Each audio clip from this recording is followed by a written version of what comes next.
ready to turn your clients' home dreams into reality.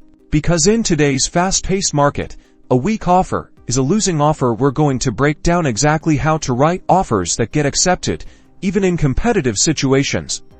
First up, understanding the essential components: the earnest money deposit, the closing date, and contingencies, like inspections and appraisals. Make sure each is reasonable and tailored to your client's unique situation. Next, the purchase price: research comparable sales meticulously.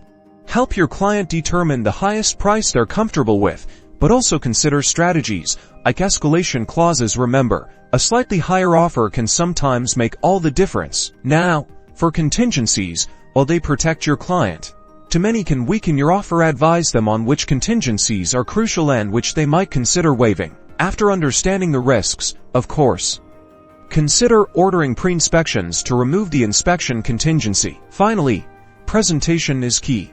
A clean, complete, and well-written offer shows professionalism and attention to detail, presented with a personalized cover letter that highlights your client's strengths as potential buyers and emphasizes their excitement about the property. Master these skills, and you'll transform from an offer writer to an offer winner. Now go out there and help your clients secure their dream homes. Don't forget to like and subscribe for more real estate tips and tricks.